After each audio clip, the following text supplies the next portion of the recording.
My name is Sawyer Smith, and today I'll be covering the six major periods of music.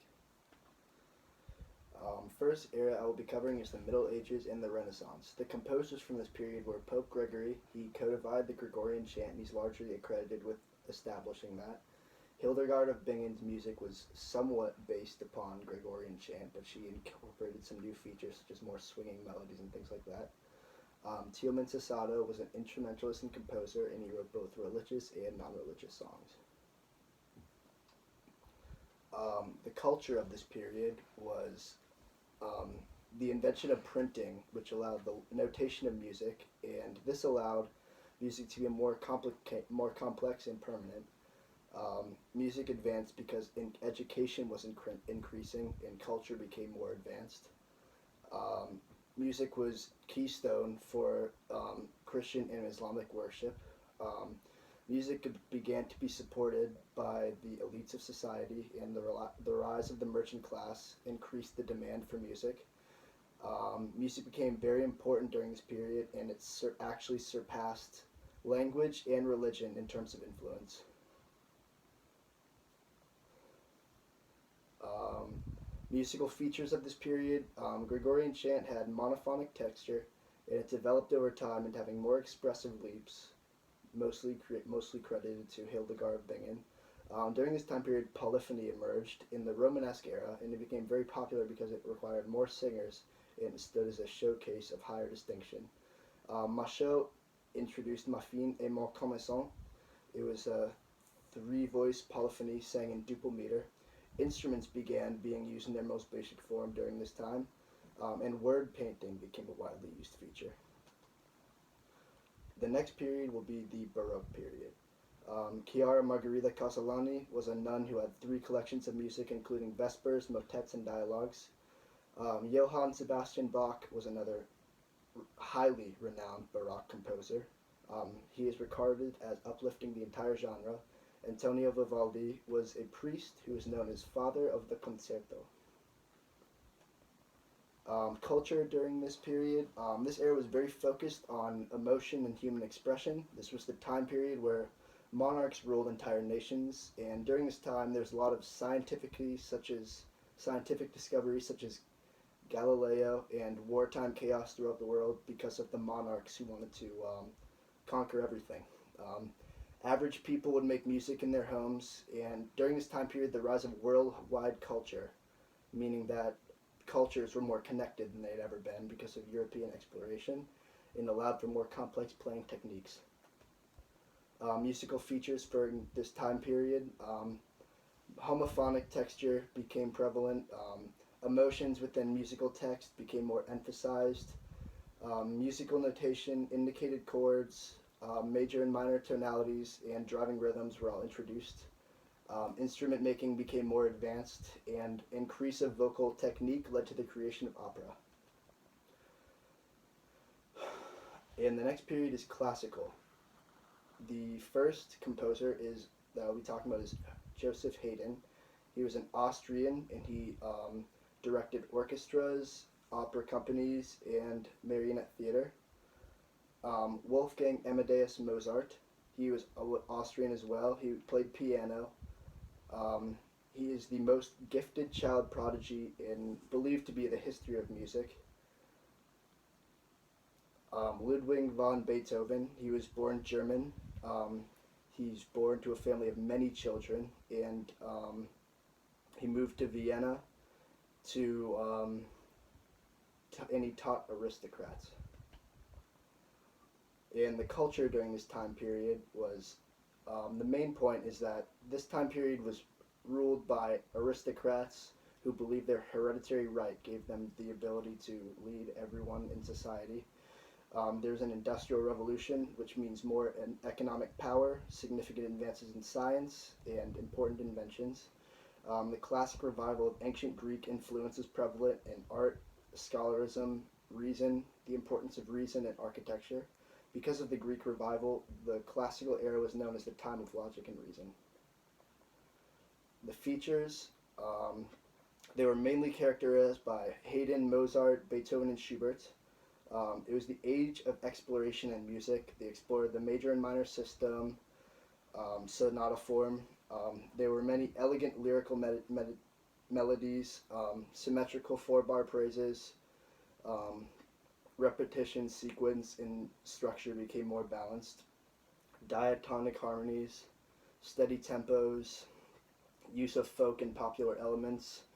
Music began to be played in concert halls instead of only in palaces. Um, Next era is Romantic era. Franz Schubert was born in Vienna, Austria. He was a member of the Vienna Boys Choir. He failed as a school teacher and struggled with money.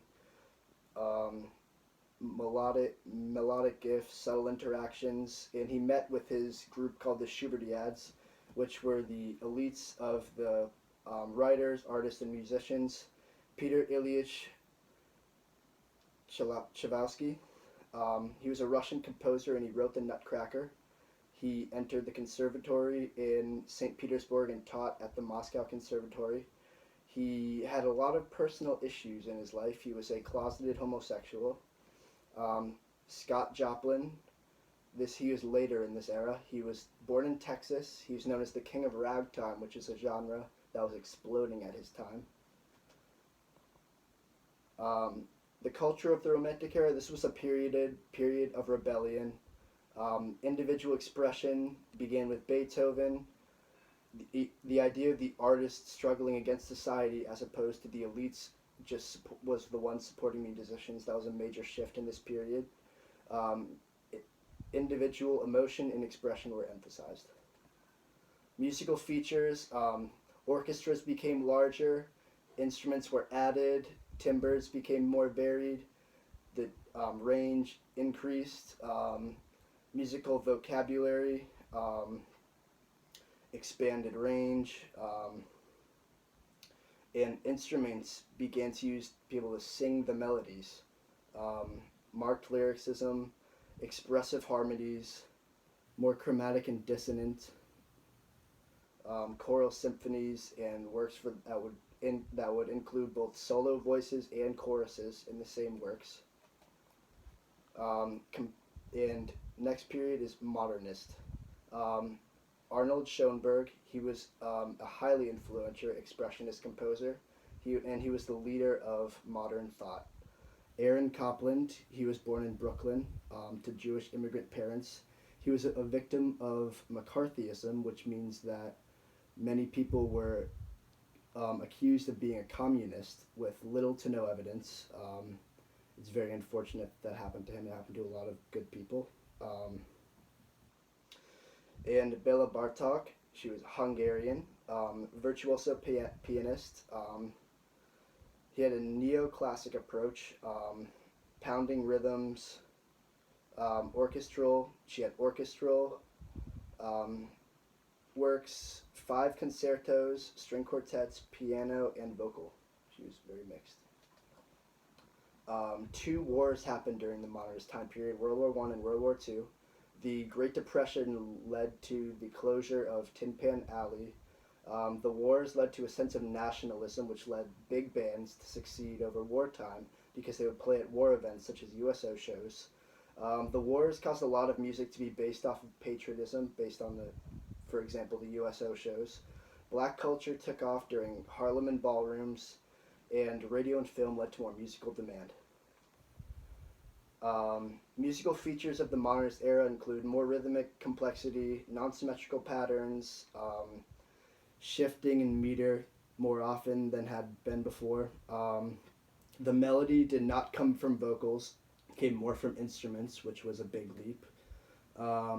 Dissonant intervals, rejected balanced phrase, highly dissonant, increased tension, polyharmony, atonality, and strings were no longer considered to be the heart of the orchestra. The attention then shifted to woodwinds with emphasis on rhythm and percussion. Postmodernist composers, which is the next era, is John Cage. He was very experimental in his compositions. He was a leader in post-war experimentation, and he invented the prepared piano. Another composer is Steve Reich. He was born in New York, and he was considered one of the most influential musicians of the 20th and 21st centuries. He He led the way for minimalist music, and he attended Juilliard. John Adams, he's an American composer. He went to Harvard, and he was a professor at the San Francisco Conservatory of Music. The culture of the postmodernist period was, as before mentioned, the Red Scare, communism. People were all afraid of communism. 1960s civil rights movements, there were many. The Vietnam War in Woodstock over this era. There was a rise in the drug culture, the women's sexual revolution, and feminism, which during this time period, music was heavily experimental and often used as a form of protest to shine light on social issues. Music, some musical features. Music was largely accessible by anyone from this time period. Before there was a shift where music used to be only was very separated between the elites and regular people. The musics that people would experience from this time were much different, but the shift that happens in this time period is that the music that people listen to, regardless of social class, became very much the same because of electronic tools and the widespread distribution of music that was allowed by this. The use of electronic tools allowed music to become whatever the artist desired it to be, and it allowed music to become incredibly complex, and there became much more variation than in previous eras. Thank you for watching this. I hope you found it both educational, informative, and fun.